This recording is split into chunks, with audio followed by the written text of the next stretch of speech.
Hi hello welcome to celebrity talks. So ఎప్పట్లాగే ఇవాళ కూడా one of the your favourite స్టార్ని మేము ముందు తీసుకొచ్చా. సో ఆయన ఎవరో కాదు, డైరెక్టర్ సముద్ర గారు.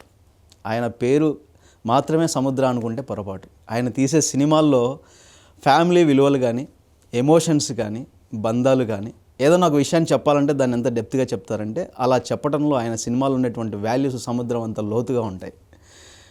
ఇంకో విషయం ఏంటంటే ఆయన పేరు సముద్ర, బట్ ఆయన ఆ పేరు పెట్టుకున్నారు కానీ కంప్లీట్ ఆ పేరుకు వ్యతిరేకంగా ఉంటారేమో అనుకోవాలి. ఎందుకంటే సముద్రం ఎంత అల్లకల్లోలంగా ఉంటుంది తుఫాన్లతో, పడి లేచే కెరటాలతో, కానీ దానికి వ్యతిరేకంగా సముద్ర గారు చాలా ప్రశాంతంగా ఉంటారు.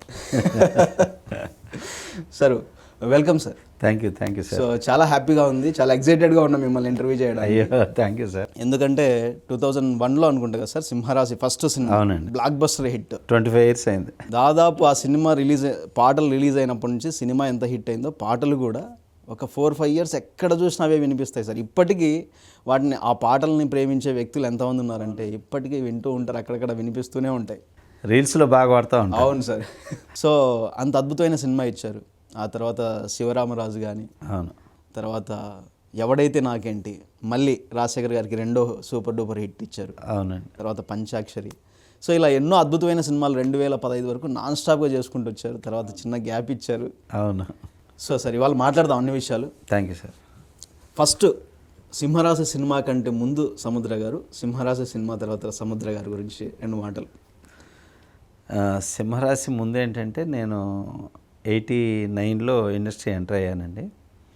అక్కడి నుంచి ఏం రత్నం గారి దగ్గర, ఏటర్ మోహన్ గారి దగ్గర, మోహన్ గాంధీ గారి దగ్గర, ముత్యాల సుబ్బయ్య గారి దగ్గర, శరత్ గారి దగ్గర, సురేష్ వర్మ దగ్గర, బి గోపాల్ గారి దగ్గర, ఇట్లా డైరెక్టర్స్ దగ్గర చేశానండి. చేసి 2001లో సూపర్ గుడ్ ఫిలిమ్స్లో ఫస్ట్ ఛాన్స్ సింహరాశి అనమాట. రైట్. అంటే 95కే నేను సూపర్ గుడ్తో నాకు టచ్ అనమాట.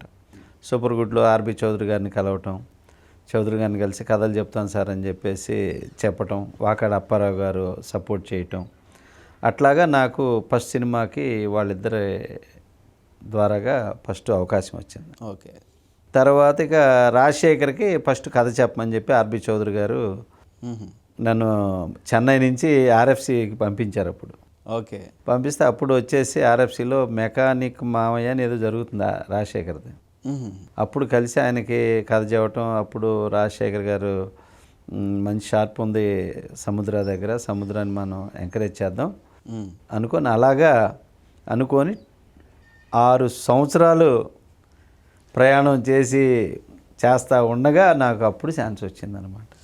సో 2001లో ఫస్ట్ అవకాశం వచ్చింది. సో అంటే రాజశేఖర్ గారిని కలిసిన తర్వాత సినిమా ట్రాక్ ఎక్కడానికి 6 years పట్టిందా సార్? 6 years. అబ్బో. సో ఈ లెక్కన మీరు 2001లో ఎంటర్ అయ్యారు, ఇప్పుడు 26 అంటే 25 years మీ సినిమా జర్నీ. Direct 25 years. అప్పటికి ముందు మళ్ళీ ఒక చాలా ఉంది కదా సార్ చరిత్ర అంతకంటే ముందు. అంతకుముందు మళ్ళీ 12 సంవత్సరాలు అయింది. అబ్బో, అంటే ఈ లెక్కన 37 years అయిందండి దగ్గర 37 years. నాటే జోక్ సార్ అసలు మీ జర్నీ. అవును. సో అందరికీ మీరు సినిమా ద్వారా పరిచయం అయిన దగ్గర నుంచే పరిచయం అయ్యొచ్చు, కానీ బట్ దాని వెనుక చాలా ఉంది, స్ట్రగుల్ ఉందండి. Right sir. సో చాలా డైరెక్టర్ల దగ్గర పనిచేశారు అయితే మీరు. అవును. మీకు అంటే బెస్ట్ ఏ డైరెక్టర్ దగ్గర గ్రాస్పింగ్ దొరికింది, అంటే యాజ్ అ డైరెక్టర్గా మిమ్మల్ని తీర్చిదిద్దుకోవడానికి? ఏం రత్నం గారు, ఆయన దగ్గర ఒక క్వాలిటీ ఉంటుంది. మోహన్ గాంధీ గారు, ఆయన దగ్గర ఒక క్వాలిటీ ఉంటుంది. ముత్యాల సుబ్బయ్య గారు, ఆయన దగ్గర ఒక క్వాలిటీ ఉంటుంది. అలాగే సురేష్ వర్మ, ఆయన దగ్గర ఒకటి, బి గోపాల్ గారు, ఇట్లా ఒక్కొక్కళ్ళ దగ్గర ఒక్కొక్క క్వాలిటీ ఉంటుంది. అవునవును సార్. సో ఎవరి దగ్గర మంచి ఉంది దాన్ని అడాప్ట్ చేసుకునేవాడిని. ఒక ఏం రత్నం గారిని చూసి ఒక బిహేవ్, అంటే ఒక మేకింగ్, ఒక సినిమాని ఎలా ఖర్చు పెట్టాలి ఓకే అనేది. ఒక మోహన్ గాంధీ గారు సబ్జెక్ట్ని ఎంత గట్టిగా పట్టుకోవాలి అని. ముత్యాల సుబ్బయ్య గారు మంచి సెంటిమెంట్ని ఎలా పట్టుకొని చెయ్యాలి. అట్లాగే సురేష్ వర్మ మంచి కమర్షియల్గా ఎలా చేసుకోవచ్చు, ఎలా డీల్ చేయొచ్చు అనేది. బి గోపాల్ గారి దగ్గరకు వచ్చేసరికి అసలు గ్రాండియర్ విజువల్స్ ఎలా చేసుకోవచ్చు, రావాలనుకున్న దాన్ని వచ్చే వరకు వదలకుండా ఎలా పట్టుకోవచ్చు, టోటల్గా ఒక డైరెక్టర్కి ఎలాంటి ఒక డిసిప్లిన్ ఉండాలనేది తెలుసుకున్నానండి. ఇట్లా ఒక్కొక్కళ్ళ దగ్గర ఒక్కొక్కటి. సో అవన్నీ కలిపితే సముద్రం అనమాట. ఇంతమంది దర్శకులు కలిపితే అన్ని విషయాలు కలిపితే అవన్నీ సముద్రం లాగా ఉంటాయి. సో అదే సముద్రం. సో అట్లాగా వాళ్ళందరి దగ్గర ఇట్లా ఒక్కొక్కటి నేర్చుకున్నాను. వీళ్ళందరూ కూడా చాలా మంచి దర్శకులు, one of the Telugu industry top directors. అవును సార్, అవును సార్. చాలా మంచి మనుషులు కూడా అండి, అవును. మంచి పేరున్నోడు కూడా. సో వీళ్ళందరూ మీరు ఎవరైతే చెప్పారో వీళ్ళంతా టాప్ డైరెక్టర్లుగా వెలిగిన వాళ్ళు, పెద్ద పెద్ద సూపర్ హిట్లు ఇచ్చిన వాళ్ళు. అవునండి. సో వాళ్ళ దగ్గర మీరు ఇన్ని విషయాలు నేర్చుకోవటం ఎలా అనిపిస్తుంది సార్ మీకు? అంటే చాలా తక్కువ మందికి వస్తుంది. అంటే ఇలాంటి ఏదో ఒక డైరెక్టర్ దగ్గర అసిస్టెంట్ డైరెక్టర్ చేసి శరీకం చేసిన తర్వాత డైరెక్టర్ అయిపోతూ అది వేరు. కానీ మీరు ఇంతమంది డైరెక్టర్ల దగ్గర వర్క్ చేయటం ఎలా అనిపిస్తుంది సార్ ఇది మీకు? చాలా హ్యాపీ అండి. ఎందుకంటే నాకు సినిమా అంటే ఇష్టం. ఓకే. ఖాళీగా ఉండకూడదు, నేను వర్క్ చేయాలి, ఇది అనమాట. నేను అసలు నా జీవితంలో నాకు రెస్ట్ దొరకకూడదని కోరుకునేవాడిని దేవుణ్ణి. అలా కష్టపడాలనుకునేవాడిని. ఇచ్చాడు, ఇచ్చినట్టే కదా సార్, ఇచ్చాడు. సో చూడండి, 37 years అవును. నేను అసిస్టెంట్ డైరెక్టర్గా, అసోసియేట్ డైరెక్టర్ ఉన్న దగ్గర నుంచి ఖాళీ లేను. ఈ డైరెక్టర్ దగ్గర వర్క్ అయిపోతే ఆ డైరెక్టర్ దగ్గర అయిపోతే ఇంకో డైరెక్టర్, ఇట్లా వీళ్ళందరి దగ్గర అయిపోతే బ్యానర్లు. రైట్. ఇట్లా బ్యానర్స్ కూడా పోకురు బాబురావు గారి బ్యానరు, ఎయిటర్ మోహన్ గారి బ్యానరు, ఇట్లా బ్యానర్లకు వెళ్ళిపోయాను. రైట్. అలా చేసుకున్నాక 2001లో డైరెక్టర్ అయినాక, అంటే 25 years నా ఫస్ట్ సినిమా అయిపోయి 26th year రన్ అవుతుంది. ఈ రోజుకి నేను ఖాళీ లేను. ఇంకెంతకంటే ఏం కావాలి? భగవంతుడు నేను అనుకుంది నాకు ఇచ్చినట్టే కదా. ఖచ్చితంగా 100%. మంచి తల్లిదండ్రులను ఇచ్చాడు, మంచి భార్య పిల్లల్ని ఇచ్చారు, మంచి ఫ్రెండ్స్ని ఇచ్చారు. తెలుగు ఇండస్ట్రీలో నేను అనుకున్న, చిన్నప్పటి నుంచి అనుకున్న కోరిక నెరవేరి నేను ట్రావెల్ అవుతూ ఉన్నాను నాకు ఇష్టమైన దాంట్లో. ఇంకెంతకంటే దేవుడు చేయిందే ఉంది చెప్పండి. రైట్. అన్నీ ఇచ్చాడు. సింహరాశి సినిమాలో రాజశేఖర్ గారి క్యారెక్టర్ అసలు అదేంటంటే అన్బిలీవ్డ్గా ఉంటుంది. అవును. సో అంత డబ్బున్న వ్యక్తి అంత సింపుల్గా బతకగలడా, బ్రతకాల్సిన అవసరం ఉందా అంటే ఉంది అనే విధంగా మీరు ఆ సినిమాలో చూపించారు. అవును. ఒక సీన్ ఉంటుంది, కలెక్టర్ ఆఫీస్ పోయినప్పుడు ఈయన కింద కూర్చొని ఉంటే కలెక్టర్ వస్తాడు, ఈయన కింద కూర్చోవడం చూసి కలెక్టర్ కింద కూర్చోవడం. అవును.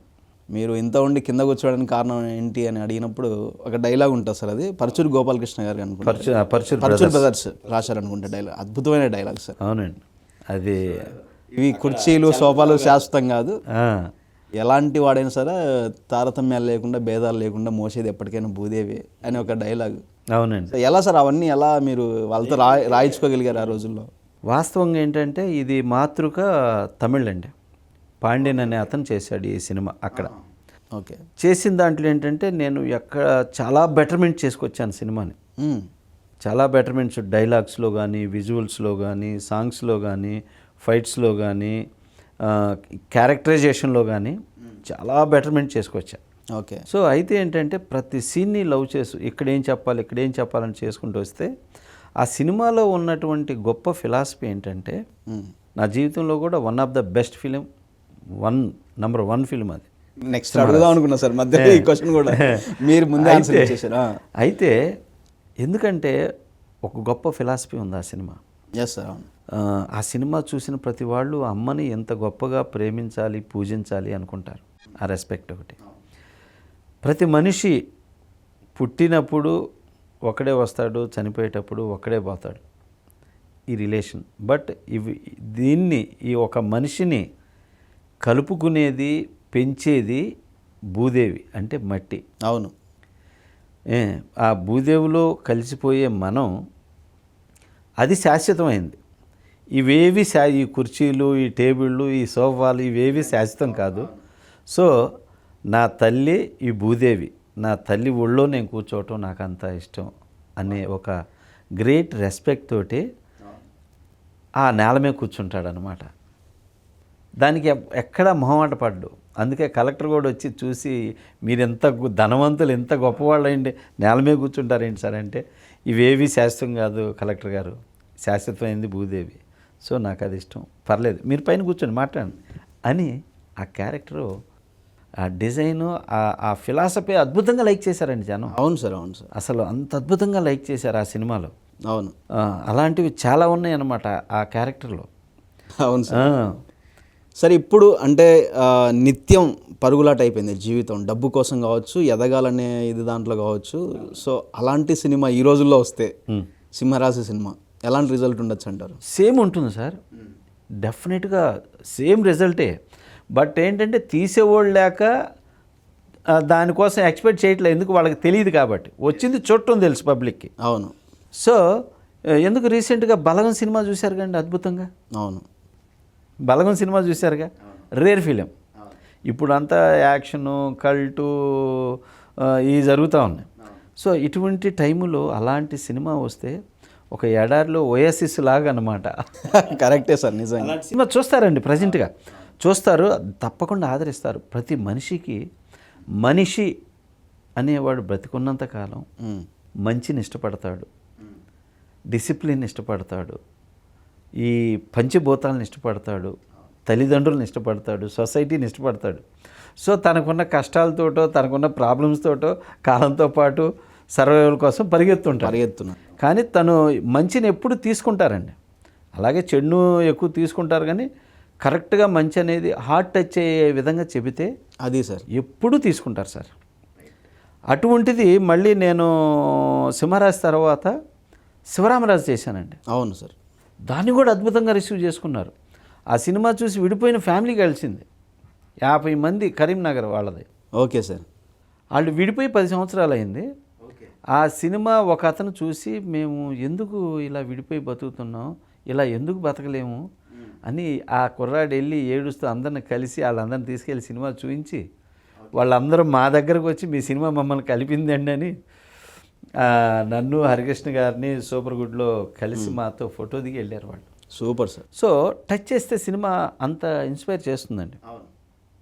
సో అందుకని మళ్ళీ ఇలాంటి సినిమా గ్యాప్ ఇచ్చానని చెప్పి మళ్ళీ ఇప్పుడు నా ప్రొడక్షన్లోనే జరుగుతుంది లెక్చరర్ అనే ఫిలిం పేరు లెక్చరర్. ఫిలిం పేరు లెక్చరర్. ఓకే. సో అది మళ్ళీ హృదయానికి అంత టచ్ చేసిద్దండి. రైట్. ప్రతి ఒక్కళ్ళు ఇష్టపడతారు. మళ్ళీ నాకు ఒక సింహరాజు శివరామరాజు లాంటి హిట్ సినిమా అయిద్దండి అది. Okay sir. Heart touching film అదే. సో ఎలా సాధ్యం సార్, అంటే చాలా రేర్గా తీస్తారు. అంటే మీ సినిమాల తర్వాత నాకు కొంచెం ఆ రేంజ్లో అనిపించేది, నాకు తెలిసి ఈ మధ్య కొరటాల గారి సినిమాలు కూడా కొంచెం మీ సినిమాల్లో కొంచెం సెంటిమెంట్ టచింగ్గా మంచిగానే అనిపిస్తాయి. కానీ ఎలా సాధ్యం మీకు ఆ రేంజ్లో? నేను మీ సినిమాలో సీన్స్ తలుచుకున్నప్పుడల్లా నాకైతే ఒళ్ళంతా పులకరిస్తుంది. కొరటాల కంటే ముందు నేను తీశాను సినిమాలు ఇవన్నీ. ఇప్పుడు ఎవడైతే నాకేంటి కానివ్వండి, సేవకుడు కానివ్వండి, ఇవన్నీ ఈ కథలనే పోలి ఉంటాయి. అవును. బట్ మంచిదే, తను చాలా మంచి డైరెక్టర్, మంచి రైటర్ కూడా తను, నాకు మంచి మిత్రుడే. ఓకే. సో అలాంటివి ఎప్పుడూ చూస్తారు. కమర్షియల్ ఇన్స్పిరేషన్గా కొన్ని సినిమాలు ఉంటాయి, అది చేయటం చాలా హ్యాపీ ఫీల్ అవుతుంటాం. అరే మన కథలాగా ఉందని చెప్పి హ్యాపీ ఫీల్ అవుతాం. సో అయితే ఏంటంటే మనం ఈ రోజున సొసైటీని చూస్తుండాలి డైరెక్టర్ ఎప్పుడు. అవును సార్. చూస్తుంటే ఈ టైంలో ఇలాంటి కథ అవసరం, ఈ టైంలో ఇలాంటి సినిమా అవసరం అని ప్లాన్ చేసుకొని అలాంటి కథల సెలక్షన్కి వెళ్తానన్నమాట. Great sir. ఏదైనా సిచ్యువేషన్ తగ్గట్టు ఉంటేనే జనాలకి యాక్సెప్టెడ్గా ఉంటుంది. నేను అప్పుడు సింహరాజ్ చేసినప్పుడు ఆ సరౌండింగ్లో చూసుకున్న మదర్ సెంటిమెంట్ వచ్చి 8 సంవత్సరాలు అయిందని, 10 years అయింది వచ్చి, అంత గ్యాప్ వచ్చింది. సో మదర్ సెంటిమెంట్, మదర్ మీద సినిమా చేద్దాం, మదర్ అంటే ప్రతి ఒక్కళ్ళు ఇష్టపడతారు.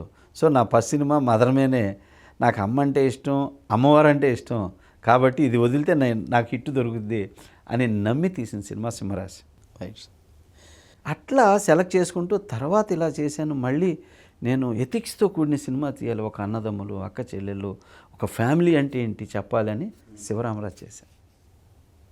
శివరామరాజు పీక్స్లో ఉంటుంది సార్, ఫ్యామిలీ వాల్యూస్ చాలా బాగుంటాయి. ఇలా ఒక్కొక్కళ్ళు మాట అంటే దానికి వాల్యూ లేకుండా బతుకుతున్నారు. ఆ మాట అంటే ఎంత విలువైంది, అది ప్రాణంతో సమానమైనది మాట అంటే, అందుకని దానితో ట్రావెల్ అయ్యే సినిమా చేశాను అనమాట శివరామరాజు. Super sir. ఆ తర్వాత నాకు మన అందరం ఎంటైర్ భారతదేశం కాదు ప్రపంచం మొత్తం బతకాలంటే తిండి కావాలి. ఆ తిండి కావాలంటే అది ఎవరు పండించాలి? రైతు. సో మా నాన్న ఒక రైతు. సో అటువంటి రైతు మీద సినిమా తీయాలని హరిశ్చంద్ర ప్రసాద్ తీశారు. Super sir. ఇలా సెలెక్ట్ చేసుకెళ్తుంటాను అనమాట స్క్రిప్ట్లు. సో ప్రతి కథ వెనుక ఒక ఒక బలమైన రీజన్ అనేది ఖచ్చితంగా ఉంటుందండి. అవును. సో తర్వాత ఎవడైతే నాకేంటి మీరు తీసిన సినిమాల్లో, అంటే ఆ తర్వాత మహానంది, సూర్యం, అనుష్కతో మహానంది, సుమన్తో శ్రీహరి. అవును. సూర్యం మంచు విష్ణుతో చేశాను. ఆ తర్వాత ఎవడైతే నాకేం. ఎవడైతే నాకు అదే సార్, అంటే నేనేంటంటే ఎవడైతే నాకేంటి అనే సినిమాలో నాకు ఆ రఘువరన్ గారిని చూసినప్పుడు ఆ పొలిటికల్ బ్యాక్గ్రౌండ్ నేపథ్యంలో మీ సినిమా తీయటం. అవును. సో రాజశేఖర్ గారు ఏ పొలిటికల్ సొంత ఇంట్లో వాళ్ళ నాన్న పొలిటీషియన్ అయినప్పటికీ కేర్ చేయకుండా ప్రజల పక్షాన్ని నిలబడటం, ఇదంతా చూస్తే నాకు ఒకే ఒక్కటి సినిమాలో మళ్ళీ ఆ రేంజ్ సినిమా, అంటే అప్పట్లో వచ్చిన ఆ రేంజ్ సినిమా మళ్ళీ ఎవడైతే నాకేంటి అని అనిపించింది సార్.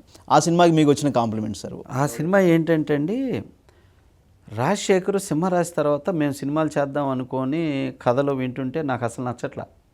జనరల్గా హీరోకి నచ్చితే డైరెక్టర్ చేయాలి, కానీ డైరెక్టర్ నేను చేయట్లా, నాకు ఈ కథను అసలు నేను చేయను. ఇట్లా 5-6 కథలు నేను రిజెక్ట్ చేశాను రాజశేఖర్ గారు పంపిణీ. రిజెక్ట్ చేస్తే అవన్నీ రాజశేఖర్ గారు చేశాడు, అవన్నీ ఫ్లాప్లు అయినాయి. 2001 నుంచి 2007 వరకు రాజశేఖర్ గారికి హిట్ సినిమా లేదు, చూసుకోండి. అవును సార్, లేదు సార్, లేదు సార్. మళ్ళీ మీ పేరు, మళ్ళీ మీ కాంబినేషన్లో చెప్పిన రైట్ కదా, ఎట్టన్నా సముద్రాన్ని పట్టుకొని చెయ్యాలి అనుకొని ఒక మలయాళం సినిమా చూసి దాన్ని బెల్లంకొండ సురేష్ వీళ్ళు చూసి తీసుకొని వచ్చి చేస్తే మేము చేస్తుంటే సముద్ర చేయను అన్నాడని చెప్పి పరశూరు గోపాలకృష్ణ చేత ఫోన్ చేయించారు. ఓకే. పరశూరు గోపాలకృష్ణ గారు ఫోన్ చేసి, అరే ఒకసారి ఈ సినిమా చూడనా, ఇట్లా వాళ్ళు చెబుతుండే చోట్ల అంటే, చిచ్చి లేదండి, నాకు రాజశేఖర్ గారు అంటే రెస్పెక్టు, నా ఫస్ట్ సినిమా హీరో కదా, అది బతికున్నంత వరకు ఉంటుంది ఆ విశ్వాసం. కాకపోతే నా కథలు నచ్చక నేను చేయలే.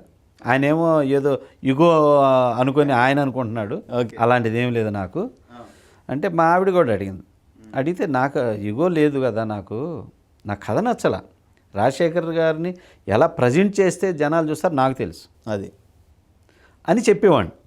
అప్పుడు నాకు ఈ సినిమా చూపిస్తే ఇది నేను చేస్తా, ఇది చేస్తే సినిమాని 60% తీసి పడేసి కొత్త కథ చేసి పెట్టాలి, దీనికి ఒప్పుకుంటేనే నేను చేస్తా. సరే అన్నారు, ఓకే అన్నారు.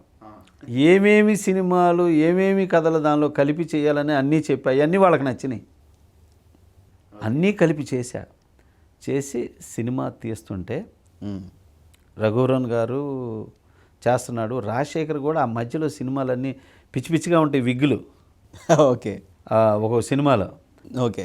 మళ్ళీ లేదు రాజశేఖర్ గారు, మీ లుక్ మళ్ళీ నేను సెట్ చేయాలి కాబట్టి అని ఫోటో సెక్షన్ చేసి మళ్ళీ రాజశేఖర్ గారిని లుక్లో చేస్తే అదిరిపోయింది. అబ్బా ఇది కదా సముద్ర అంటే అని ఫీల్ అయ్యి డిజైన్ చేసి ఫోటో వదలంగానే రాజశేఖర్ 100 సార్లు చూసుకునేవాడు ఆ ఫోటో. ఓకే. నన్ను మళ్ళీ కరెక్ట్ లుక్ తెచ్చేవాడు సముద్రాన్ని. అట్లాగా చేసి సినిమా చేస్తున్నాం, అద్భుతంగా వచ్చింది క్యారెక్టరైజేషన్స్. అప్పుడప్పుడు ఏంటంటే భార్యాభర్తలు చిన్న చిన్న సజెషన్లు ఇస్తారు, గోస్ట్ రైటర్లు ఇచ్చినట్టు చెప్తుంటారు, అయితే బాగున్నాయి తీసుకుంటాం, లేదా బాగాలేదని పట్టించుకొని చేసుకుంటూ వెళ్ళిపోతాం. అలా అసిస్టెంట్ డైరెక్టర్లు కూడా ఇస్తుంటారు, చేసుకెళ్తాం. అయితే ఒకే ఒక్కడి సినిమాలో అర్జున్కి రఘువరన్కి ఒక సీన్ పడింది, ఒక జర్నలిస్టు సీఎం మాట్లాడుకునే సీను. అవును అవును. ఇది శంకర్ గారు 10 రోజులు తీశాడు సీను. ఒక్క సీన్ని 10 రోజులు తీశాడు. మీడియాలో ఇద్దరు ఇంటర్వ్యూ చేసుకునే సీన్. అవును. సేమ్ అదే లెంత్ సినిమాలో అదే లెంత్ సీను, అలాంటి సీను నేను చేస్తున్నా.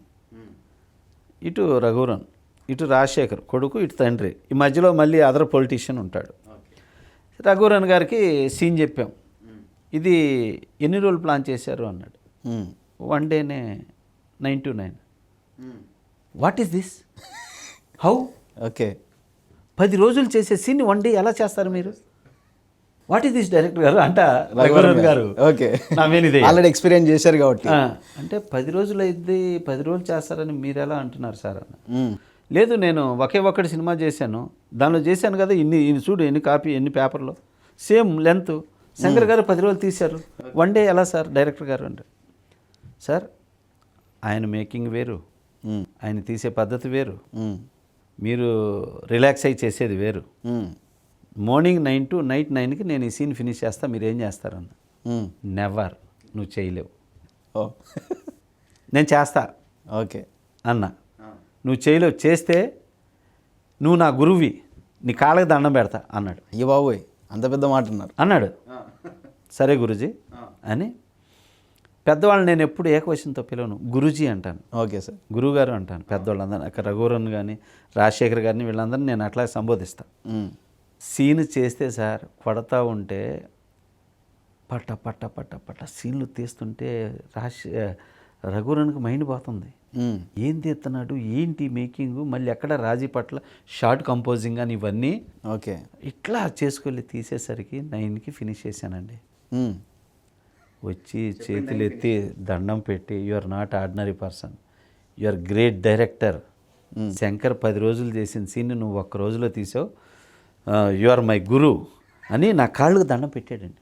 లేదు గురుగారు మీరు పెద్దోళ్ళు అలా చేయొద్దు అంటే, ప్లీజ్ అని నా కాళ్ళకి దండం పెట్టి ఫస్ట్ టైం చూశానండి మిమ్మల్ని అన్నాక, సార్ మీలాంటి ఒక గ్రేట్ ఆర్టిస్ట్ నన్ను ఇలా అప్రిషియేట్ చేయటం నేను చాలా హ్యాపీ అండి అని చెప్పి, అంతేకాదు సముద్ర అసలు నిన్ను చూస్తున్నాను, టేకింగ్ పగిలిపోతుంది ఒక పక్క, పెర్ఫార్మెన్స్ రాజీ పట్ల, టేకింగ్ రాజీ పట్ల నువ్వు అనుకున్న వర్క్ అని తీసేస్తున్నావు అని చెప్పేసి. అందుకే నేను కొన్ని హీరో ఉన్న సినిమాలు చేస్తే హీరో యాక్షనా, డైరెక్టర్ టాలెంటా, డైరెక్టర్ విజువల్ అన్న పోటీ వెళ్తుంది. అందుకే చూడండి సింహరాజ్ సినిమా రాజశేఖర్ అద్భుతంగా చేశాడు. అవును సార్. బట్ డైరెక్టర్గా నేనే ఎక్కువ మార్కులు కొట్టా. అవును సార్. సేమ్ ఎవడైతే నాకేంటి అద్భుతంగా చేశాడు రాజశేఖర్, కానీ నేనే మార్కులు కొట్టాను. ఒక్క షాట్ కూడా స్టడీ ఉండకూడదని తీశానండి సినిమా. అందుకే ఆ సినిమాలు చూడండి, ఒక్క షాట్ కూడా స్టడీగా ఉండదు. ఖచ్చితంగా అలాంటి మేకింగ్ చేశాను ఆ సినిమా, ఎవడైతే నాకేంటి. సో అట్లా చేశాను సినిమాని. సో అందువల్ల ఆ సినిమా కూడా అద్భుతమైన మంచి రెస్పాన్స్ సార్, మంచి సూపర్ హిట్ సార్. ఒక సినిమా స్పీడ్ మేకింగ్ పరిగెత్తాలి అనేది అక్కడే మొదలైందనమాట. అవును సార్. సో ఏంటి సార్ ఇప్పుడు నెక్స్ట్ ఏంటి, ఎలాంటి సినిమాలతో రాబోతున్నారు? ఏమన్నా చాలా గ్యాప్ ఇచ్చారు మాకు. అవును, మీ సినిమాలు అంటే మాకు చాలా ఏమంటారు, ఒక ఫ్యామిలీ ఎమోషన్ కానీ, ఒక ఏదన్నా విలువల్ని కానీ తెలుసుకోవాలంటే మీ సినిమాలు చూస్తే మాకు చాలా బాగా అర్థమవుతాయి ఈ జనరేషన్ వాళ్ళకి కూడా. అవునండి, ఎందుకంటే మధ్యలో నేను కొంచెం రాంగ్ ప్రొడ్యూసర్ని సెలెక్ట్ చేసుకున్నానండి. Okay sir. అంటే సినిమా కథకి న్యాయం చేయలేని వాళ్ళని, కథకు సరిపోని వాళ్ళని సెలెక్ట్ చేసుకొని. ఎందుకు సార్ అంటే నేను వాస్తవంగా ఏంటంటే ప్రొడ్యూసర్స్ వీళ్ళు వస్తే నేను ఓకే అండి చేద్దామని చెప్తాను, బట్ వాళ్ళు బ్యాక్గ్రౌండ్ ఏంటి, వాళ్ళు వెనకేముందనేది నేను తెలుసుకోకుండా కమిట్ అయిపోయాను. అచ్చా. సో అందువల్ల ఒక్కొక్క ప్రాజెక్టు నాకు 4 years 3.5 years అట్లా 2 ప్రాజెక్టులు నా లైఫ్ టైంలో 8 సంవత్సరాలు తినేసినాయి. బాబా, కమిట్ అయ్యి వదిలేసి వెళ్ళలేము. అవును సార్. అలా నాకు బాగా గ్యాప్ అయిపోయిందండి. లేకపోతే ఎవ్రీ ఇయర్ నా సినిమా రిలీజ్ ఉంది 2001 నుంచి. అవును సార్. అవును సార్. ఇక తర్వాత మళ్ళీ సరే ఈ ట్రాక్ని కరెక్ట్ చేసుకోవాలంటే మళ్ళీ నేనే స్టార్ట్ చేసుకోవాలని నేను ఓన్ ప్రాజెక్టు స్టార్ట్ చేసుకున్నాను. మీరే నిర్మాత అవుతారు? నేనే నిర్మాత అవతారం ఎత్తి నేనే స్టార్ట్ చేసుకున్నా. ఆ టైంలో కరోనా వచ్చింది. కరోనాతో సినిమా తీసి 2 సంవత్సరాలు పెట్టుకున్న అట్లాగా అయిపోయి అట్లాగా గ్యాప్ వచ్చేసిందండి. Okay sir. సో చివరికి 2014లో నా సినిమా రిలీజ్ అయ్యి 2001లో సినిమా రిలీజ్ అయింది. 2021లో రిలీజ్ అయింది. సో దాదాపు ఒక 7 years gap, 6 or 7 months gap వచ్చేసిందండి. 7 years గ్యాప్ వచ్చింది. అక్కడి నుంచి మళ్ళీ సో ఇది కాదు కదా నేను చేసిన మిస్టేక్స్ తెలుసుకొని అప్పుడు నేను మళ్ళీ ప్రాజెక్టులు స్టార్ట్ చేసుకుంటూ 2021లో జైసేన అని చెప్పి రిలీజ్ అయింది. సో ఇప్పుడు ఆ తర్వాత కంటిన్యూ ఒక 4 ప్రాజెక్టులు స్టార్ట్ చేసుకొని ఇప్పుడు త్వరలో వరదరాజు గోవిందం అని ఒక సోషల్ ఫిక్షన్ ఫిల్మ్ స్టార్ట్ చేశాను. కృష్ణుడి మీద పాన్ ఇండియా మూవీ అండి. Okay sir. అది మళ్ళీ నాకు ఒక మంచి కంబ్యాక్ ఫిల్మ్ అవుతుంది. మళ్ళీ ఒక సింహరాశి, శివరామరాజు, అధినేత, పంచాక్షరి ఆ లెవెల్ ఫిల్మ్ అవుతుందండి. Okay sir. అలాంటి ఒక మంచి ఫిల్మ్ ఇది. ప్రతి ఇండియన్ చూడాల్సిన సినిమా. అచ్చా. ఇది మొత్తం 4 పార్ట్లు తీస్తున్నాను. ఇది 4 parts. ఇప్పుడు రాబోయేది ఫస్ట్ పార్ట్. సెకండ్ పార్ట్ కూడా ఆల్రెడీ 40% తీశాను. Okay sir. సెకండ్ పార్ట్ కూడా కానీ జనానికి పెచ్చగా నచ్చింది. అంటే జస్ట్ లైక్ మనకి కల్కి, ప్రభాస్ గారు చేసిన కల్కి, కాంతారా, కార్తికేయ, ఈ కైండ్ ఆఫ్ ఫిక్షన్ ఫిల్మ్ అనమాట. అచ్చా. Okay sir. Varadaraju Govindam title. Varadaraju గోవిందం.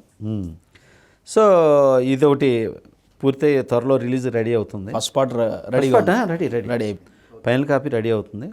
తర్వాత మళ్ళీ లెక్చరర్ అని ఇందాక అన్నాను మీతో. అవునవును. మంచి హార్ట్ టచింగ్ ఫిలిం. అంటే ఒక ఫిక్షన్ ఫిలిం ఒకటి చేస్తున్నా, ఓకే. ఫుల్ హార్ట్ టచ్ ఫ్యామిలీస్కి, ప్రతి వాళ్ళకి గుండెల్లో మళ్ళీ రిలేషన్స్ నిలిచిపోయే ఫిల్ము చేస్తున్నా. ఒక శివరామరాజు, సింహరాశి. అలాంటి ఒక సినిమా లెక్చరర్. సో ఈ రెండు ఇలా చేస్తున్నాను. మళ్ళీ ప్రజెంట్ రూట్లో ట్రావెల్ అవ్వాలి కదా. సపోజ్ ఒక యానిమల్, ఒక అర్జున్ రెడ్డి, ఒక దురంధర్, ఆ యాంగిల్ కూడా మళ్ళీ ఈ యాంగిల్లో ఓకే. బీపీ రెడ్డి అని ఒక సినిమా చేస్తున్నా. అచ్చా, బీపీ రెడ్డి టైటిలే డిఫరెంట్ ఉంది సార్. ఇది ఒకటి చేస్తున్నా. దీని తర్వాత మళ్ళీ రామజన్మభూమి అని మళ్ళీ ఒక పొలిటికల్ టచ్, అంటే ఒక సొసైటీకి, ఒక కంట్రీకి ఎలాంటి లీడర్స్ కావాలి, యంగ్స్టర్స్ రావాలి. యంగ్స్టర్స్ వస్తే సొసైటీ మారిద్ది. వయసు ఉడికిపోయిన పొలిటీషియన్ పెట్టి చేసుకుంటే ఏదో రాజకీయం తప్ప ఏం ఉండవు అనే దాన్ని ఇది కూడా బాగుంది సార్, వర్కౌట్ చేసుకుంటా వస్తున్నా. అవును సార్. ఏంటి క్రియేటర్స్ రావాలండి పొలిటికల్స్లోకి. అవును సార్, అవును. అంటే సంవత్సరాలు కురువద్దుల్లా కూరుకుపోయి రాజకీయాలు చేస్తూ డెవలప్మెంట్ లేకుండా మనకంటే వెనక ఏర్పడ్డ దేశాలు మనకంటే ముందున్నాయి. అవును సార్, అవును సార్. వీటన్నిటికంటే ముందు ఏర్పడ్డ మన దేశం ఇప్పటికీ ఎంత వెనకబడి ఉందో అర్థం కావట్లేదు. సో ఇలాంటి కాన్సెప్ట్ని టచ్ చేస్తూ చేస్తున్న సినిమా రామజన్మభూమి. అంటే ఒకప్పుడు రాముడు పరిపాలించినటువంటి ఒక గొప్ప విధానం రావాలనేది దీని కాన్సెప్ట్. అందుకే రామజన్మభూమి. మనం సపోజు యునైటెడ్ ఆఫ్ కింగ్డమ్స్ ఇవన్నీ మాట్లాడుతుంటాం. అవును సార్. కానీ రామజన్మభూమి అనే సినిమా రిలీజ్కి చూశాక పరిపాలనలో Kingdom of Rama, it's a భారతదేశం, ఇట్స్ ఏ భారత్ అని చెప్తున్నాం ఆ సినిమా. రాముడు లాంటి రాముడు చేసిన కింగ్డమ్ ఆఫ్ రామ, అదే సార్, రాముడు చేసినటువంటి పరిపాలన రావాలి మళ్ళీ అనేది విధంగా ఆ సబ్జెక్ట్లో చెప్తున్నాను. ఓకే. ఆ తర్వాత మా పిల్లలిద్దరిని హీరోలుగా ఇంట్రడ్యూస్ చేస్తూ ఓకే, గ్రేట్. దో కమీనే అని మంచి యూత్ ఫిలిం. అంటే ఇద్దరిని ఒకే సినిమాలో ఒకే సినిమాలో, లేకపోతే ఇద్దరిని హీరోలు పెట్టి చేయడానికి నేనేమన్నా అమ్మానీనా కాదుగా. కష్టపడే తీయాలి, సినిమాని నమ్ముకొనే తీయాలి. సో అట్లాగా ఇద్దరిని ఒకే దానిలో పెట్టి ఒక షోలే కైండ్ ఆఫ్, ఒక త్రిబుల్ ఆర్ కైండ్ ఆఫ్ ఇద్దరు హీరోలుగా ఈ ప్యాటర్న్లో అదొక సినిమా చేస్తున్నానండి. సో ఏదైనా ఈ సంవత్సరం నా సినిమాలు ఒక 4 రిలీజ్ అవుతాయి. 2026. సో పరాభవనామ సంవత్సరాన్ని సముద్రనామ సంవత్సరంగా చేయాలనుకుంటా. Great sir, wish all the best sir. So ఇప్పుడు మీ అబ్బాయిలు ఏం చేస్తున్నారు సార్ సినిమా కంటే ముందు? బీటెక్ పూర్తయిందండి. బీటెక్ పూర్తయింది. ఇద్దరు ప్రస్తుతం ముందు 5 days షూట్ చేశానండి. బ్రహ్మాండంగా చేశారు. ఈలోపు ఈ సినిమాలు పూర్తి చేస్తూ నేను ఈలోపు వీళ్ళకి తెలియాలని అసిస్టెంట్ డైరెక్టర్గా ఈలోపు వర్క్ నేర్చుకోండి అని వర్క్ చూసుకుంటున్నారు. సో నెక్స్ట్ మంత్ అది స్టార్ట్ అవుతుంది. Right sir. ఎట్లా సార్, అంటే వాళ్ళకి ఇంట్రెస్ట్ ఉండి మిమ్మల్ని ఏమైనా చేస్తామని అడిగారా? మీరే మీ ఇంట్రెస్ట్ వాళ్ళని చేయిస్తున్నారా? ఎట్లా? లేదు, నా ఇంట్రెస్ట్ కాదండి, వాళ్ళ ఇంట్రెస్ట్ తోటే అండి. వాళ్ళు చిన్నప్పటి నుంచి సినిమాలే ఇంట్రెస్ట్. ఎందుకంటే సినిమాల్లోనే పుట్టి పెరిగాడు వాళ్ళు. సో అందువల్ల సినిమానే ఇంట్రెస్ట్. సో రుద్దితే వచ్చేది కాదు సార్ సినిమా. అవును సార్, ఇది స్కిల్, టాలెంట్, అది ఇష్టం ఉండాలి. తర్వాత కళామ తల్లి ఆశీర్వాదం ఉండాలండి. సినిమాల్లోకి రావాలన్నా, సినిమాల్లో స్టాండ్ అవ్వాలన్నా ఇది కాకపోతే నిలబడలేరు సార్. కరెక్టే సార్. సార్ ఇంకో విషయం, అంటే ఇండస్ట్రీలో గ్రూపులు ఉన్నాయన్నది నిజమేనా? అంటే ఒక హీరో కాంపౌండ్, ఇంకో హీరో కాంపౌండ్ అని, అంటే అవి జంటలే సార్. ఒకళ్ళని తొక్కేయటం అన్నట్టు అవి లేవండి. ఒకళ్ళను హీరోల్లో గ్రూపిజాలంటే ఇప్పుడు కాంపౌండ్లు ఉంటాయి. ఇప్పుడు రామారావు గారి కాంపౌండ్ రామారావు గారిది, అది బాలకృష్ణ గారు. ఇటు నాగేశ్వరరావు గారి కాంపౌండ్ నాగార్జున గారి కాంపౌండ్ అంటుంటాం. ఇటు చూస్తే కృష్ణ గారి కాంపౌండ్ అంటాం, మహేష్ బాబు కాంపౌండ్ అంటాం. ఇటు చూస్తే కృష్ణరాజు గారి కాంపౌండ్ ప్రభాస్ కాంపౌండ్ అంటాం. సో ఇది చిరంజీవి గారి కాంపౌండ్ అంటాం. అంటే ఇలా ఉంది తప్ప ఒకళ్ళనొకళ్ళు తొక్కుకోవటాలని లేవండి. ఇక్కడ ఎప్పుడూ ప్రధాన పాత్ర పోషించేది ఓన్లీ టాలెంట్, ఓన్లీ సక్సెస్ ఉంటే ఎవరి దగ్గరకైనా పరిగెత్తారు. ఓకే. సక్సెస్ లేకపోతే ఎంత పెద్దవాళ్ళనైనా పక్కన పెట్టి సక్సెస్ ఉన్న వైపు వెళ్తారు. అలా ఉంటుందే తప్ప ఒకళ్ళనొకళ్ళు తొక్కటం అనేవి నేనైతే నమ్మను.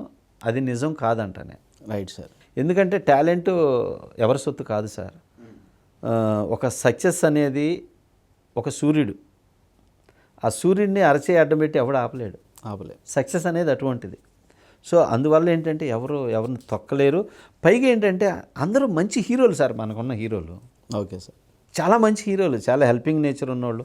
ఒకళ్ళు పైకి వస్తున్నారంటే సపోర్ట్ చేస్తారు, అప్రిషియేట్ చేస్తారు. అటువంటి హీరోలు మన ఇండస్ట్రీలో ఉంది. యుగోలు ఉన్నోళ్ళు లేరు సార్, ఎవడో ఒకడు ఉంటాడేమో అంతే. రైట్ సార్, సూపర్, బాగా చెప్పారు సార్. ఇంకో విషయం ఏంటంటే సార్, ఇండస్ట్రీలో ఎదగాలంటే ఒక నటుడు కానీ ఒక డైరెక్టర్ కానీ సో ఎలా ఉంటే ముందుకెళ్ళగలరు? ఏదైనా సార్ ఫస్ట్ సక్సెస్ అనే దాంట్లో 3 ఉన్నాయి. ముందు మన కుటుంబాన్ని, మనల్ని మనం ప్రేమించాలి. డిసిప్లిన్ అవసరం, పంక్చువాలిటీ. ఇప్పుడు మార్నింగ్ 7 o'clock ట్రైన్ ఉంది, వెళ్ళాం, ట్రైన్ ఎక్కాం అంటే మన ప్రయాణం కదిలిపోయింది. 7 o'clock ఎక్కాల్సిన ట్రైను 10 నిమిషాలు లేట్ అయ్యాం, ట్రైన్ వెళ్ళిపోయింది, ప్లాట్ఫామ్ మీద నిలబడ్డాం అంటే యు ఆర్ మిస్సింగ్. ఫస్ట్ అంటే ఈ పంక్చువాలిటీ కావాలి. సో ఇలాంటి పంక్చువాలిటీతో అంతేకాకుండా అండి చాలా పాజిటివ్గా ఉండాలి మనం. ప్రతి ఒక్క మనం వెళ్ళే దారిలో నెగిటివ్ పర్సన్స్, డిఫరెంట్ పర్సన్స్ తగులుతుంటారు. బట్ ఇవన్నీ ఫేస్ చేస్తూ మంచిని తీసుకొని నెగిటివ్ని తోసుకుంటూ మనం వెళ్ళాలంటే ముందు మన క్యారెక్టర్ మంచిగా ఉండాలి. అంతే అంటారు పెద్దోళ్ళు, 99 నెగిటివ్ని 1% పాజిటివ్ ఫైట్ చేస్తుంది. బా, అంటే చూడండి పాజిటివ్కి ఎంత పవర్ ఉందనేది. అంటే ప్రతి మనిషి ఆ మంచిగా ఉండి మంచి రూట్లో ఆలోచిస్తూ మంచిగా వెళ్తూ ఉంటే కాలం తోడైద్ది, భగవంతుడు తోడవుతాడు, చుట్టూ ఉన్నటువంటి పర్సన్స్ అంతా కూడా సపోర్ట్ అయ్యి పుష్ చేస్తారు. అలా మంచి జరిగిద్దండి. అదే ఏ మనిషినైనా పైకి తీసుకొస్తుంది.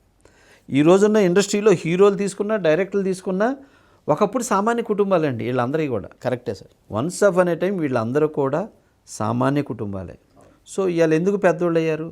డిసిప్లిన్ అంటే క్రమశిక్షణ, మంచితనం, కష్టం అన్నీ చేసుకుంటూ స్టెప్ బై స్టెప్ ఎదుగుతూ వస్తే ఇంత వచ్చింది. సో ఇది తెలుసుకోవాలి ఎవరైనా. Right sir. సో ఇంత జర్నీ ఉంది సార్ మీ సినిమా జర్నీ. ఇన్ని చూశారు, ఇన్ని చేశారు. ప్రతి ఒక్క డైరెక్టర్కి నేను పలానా హీరోతో ఈ సినిమా చేయాలి, పలానా హీరోతో పలానా ఒక టైప్ సినిమా చేయాలి అని ఉంటాయి సార్. మీరు మీ లైఫ్లో ఎవరైనా హీరోతో చేయాలనుకున్న సినిమా అంటే పలానా హీరోతో వర్క్ చేయాలని అనుకొని చేయలేకపోవటం, చేయటం, దాని గురించి? అంటే అలాంటి దాంట్లో నాకు పవన్ కళ్యాణ్ గారి మీద ఉందండి. ఓకే. ఆయనతో చేయాలనేది చాలా నుంచి ఉంది. ఎందుకంటే one of the best mass hero అండి. అవును సార్. అత్యధికమైన ఫ్యాన్ ఫాలోయింగ్ ఉన్న హీరో. అంతేకాకుండా ఒక వెరీ గుడ్ క్యారెక్టర్ ఉన్న పర్సన్. Correct sir. అట్లనే అందరు లేదనుకున్నారు, అలా కాదు. మన తెలుగు హీరోలు అందరూ గ్రేట్ హీరోస్, చాలా మంచోళ్ళు, ఎవరి పక్కన తీసిన. కానీ ఏంటంటే ఆయనకుండే ఆ ఫాలోయింగ్ అది ఫస్ట్ నుంచి. అందుకని రీల్లోనే కాదు, రియల్గా కూడా ఆ హీరో లక్షణాలన్నీ రియల్ లైఫ్లో కూడా కనిపిస్తాయి. అది కొంతమంది ఏంటంటే ఒక సమస్య వస్తుంటే అమ్మో మనకెందుకని ఉంటారు. తనంటే కుండలో బద్దలు కొట్టి అది మంచి జరగని చెడు జరగని ముందు మాట్లాడాల్సిందే. అది రైట్ సార్. పవన్ కళ్యాణ్ గారు అంటే ఇప్పుడు పొలిటికల్గా బిజీ అయ్యారు, మేబీ ఛాన్స్ ఉండొచ్చేమో, మేబీ ఆ ఛాన్స్ రావాలని జరిగింది సార్. అవునా సార్? జరిగింది. మన సంకల్పం మంచిది అవ్వాలి. Correct sir. సంకల్పం గట్టిది అవ్వాలి. నేను ఫార్మర్ కొడుకుని, నేను డైరెక్టర్ అవ్వాలి అనుకొని స్టార్ట్ అయ్యా, డైరెక్టర్ అయ్యాను.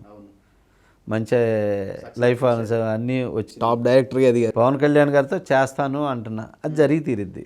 Right sir. పవన్ కళ్యాణ్ గారితో ఒకవేళ మీరు సినిమా చేస్తే మేము ఎలాంటి సినిమా ఎక్స్పెక్ట్ చేయొచ్చు? అలా 2 times మిస్ అయింది నాకు. అన్నవరం సినిమా ఒకటి, గబ్బర్ సింగ్.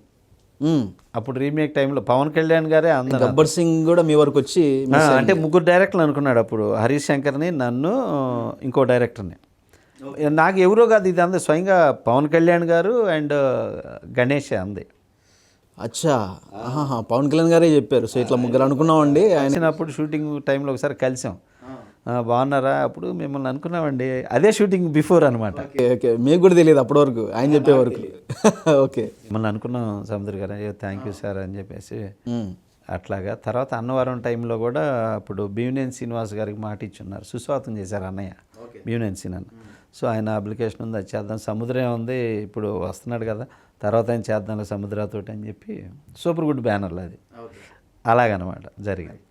సో మీరు పవన్ కళ్యాణ్ గారితో చేస్తే ఎలాంటి సినిమా చేద్దాం అనుకుంటున్నారు? ఇక పొలిటికల్గానా లేదంటే ఇక అన్ని యాంగిల్ ఉంటుంది, కానీ పవన్ కళ్యాణ్ గారు అన్ని సినిమాల్లో కలుపుకుంటే వన్ ఆఫ్ ద ఆయన కెరీర్ ఇది ఒక బెస్ట్ ఫిలిం, బెస్ట్ హిట్ సినిమాగా ఉండిద్ది కూడా. It's my promise. ఓకే, ఉండిద్ది. Right sir, as early as possible అలా ఉంది అది, ఆయనకంటే అట్లా ఉంది అది. మీ కాంబినేషన్లో ఖచ్చితంగా రావాలి, మేము చూడాలని కోరికగా ఉన్నాం సార్. ఇది చాలా చాలా ఎగ్జైటింగ్గా ఉంది మీరు చెప్తుంటే. భగవంతుడు కల్పిస్తాడు తప్పకుండా. జరిగి తీరిద్ది సార్, జరగదంటే ఏం లేదు, జరిగి తీరిద్ది. సార్ ఇప్పుడు వస్తున్న సినిమాల్లో మీ ఇప్పుడున్న డైరెక్టర్స్లో మీకు బాగా నచ్చే డైరెక్టర్ ఎవరంటే ఏం చెప్తారు? ప్రజెంట్ అయితే ఫస్ట్ అయితే నాకు నచ్చే డైరెక్టర్ రాజమౌళి గారు. ఎందుకు అండి సార్? ఎందుకంటే నా సమకాలీకుడు. మేము ఒక టైంలో స్టార్ట్ అయిన వాళ్ళం, కాకపోతే ఒక 6 నెలలు అటు ఇటు డిఫరెన్స్ అంతే. ఒక టైంలో స్టార్ట్ అయిన వాళ్ళం. తెలుగు ఇండస్ట్రీ ఖ్యాతిని నేషనల్ లెవెల్కి తీసుకెళ్ళారండి. Correct sir. ఎంటైర్ భారతదేశంలో ఉన్న అన్ని చిత్ర పరిశ్రమలు, Telugu, Tamil, Kannada, Malayalam, Hindi, other any language, అందరు డైరెక్టర్స్కి ఒక రోల్ మోడల్గా, ఒక ఇన్స్పిరేషన్గా నిలిచాడండి. అంతేకాకుండా ఒక్కొక్క హీరో ఈ భాష ఆ భాష లేకుండా అందరు హీరోల్ని ప్యాన్ ఇండియా ఆర్టిస్ట్ని చేశాడండి. అవును. ఇదే కాకుండా ఇప్పుడు ప్యాన్ వరల్డ్కి తీసుకెళ్ళిపోతున్నాడండి. అవును సార్. ఇంతకంటే బెస్ట్ డైరెక్టర్ ఎవరు సార్? ఇంతకంటే గ్రేట్ డైరెక్టర్ ఎవరు సార్? ఇంతకంటే మన తెలుగు డైరెక్టర్ ఎవరు సార్? అందుకని ఆయన నాకు బాగా నచ్చుతారు. చాలా గ్రేట్ సార్. అంటే మనం ఇట్లా అంతేకాకుండా యాజ్ ఏ వ్యక్తిగా కూడా సార్, ఎక్కడ చూడండి చిన్న మాట కానీ, చిన్న ఎక్స్ట్రా మాట కానీ ఎక్కడా కనపడదు, వినపడదు. ఆ డిసిప్లిన్ అండి. ఎప్పుడు స్మైల్, సౌమ్యంగా మాట్లాడటం, అగ్రెసివ్ ఉండదు. చాలా తెలుసుకోవాలండి చాలామంది డైరెక్టర్స్. సూపర్ సార్, మంచి మాట చెప్పారు. సో ఇప్పుడు మీరు 4 సినిమాలు రాబోతున్నాయి. వస్తున్న సినిమా ఫస్ట్ ప్రేక్షకులు వరదరాజు గోవిందం. సరే, ఏమన్నా డేట్ అనుకున్నారా సార్? డేటు ఇంకా ఫిక్స్ అవ్వాలా, అంటే పాన్ ఇండియా మూవీ కదా, సెన్సార్లు అవ్వాలి, ఆల్ లాంగ్వేజ్లు పబ్లిసిటీలు చేయాలి. అవును. సో అందుకని సెన్సార్కి పెట్టినా కానీ డేటు ఫిక్స్ అవ్వలేము అనమాట. సో సెన్సార్ ఏదాన్ని బట్టి డేట్ అయితే రెడీ ఆల్మోస్ట్. అంతేలేండి, అంటే సెన్సార్ కంప్లీట్ అయితే దాన్ని బట్టి ఒక అంచనాకి రావచ్చు. అవునండి. ఎందుకంటే లేకపోతే సెన్సార్ పెట్టినాక డేట్ అనౌన్స్ చేసుకున్నామంటే ఆ టెన్షన్స్ పడలేం. వన్సే డేటు అనౌన్స్ చేసినాక పబ్లిక్ రిలీజ్ అయిపోయింది అనుకుంటారు.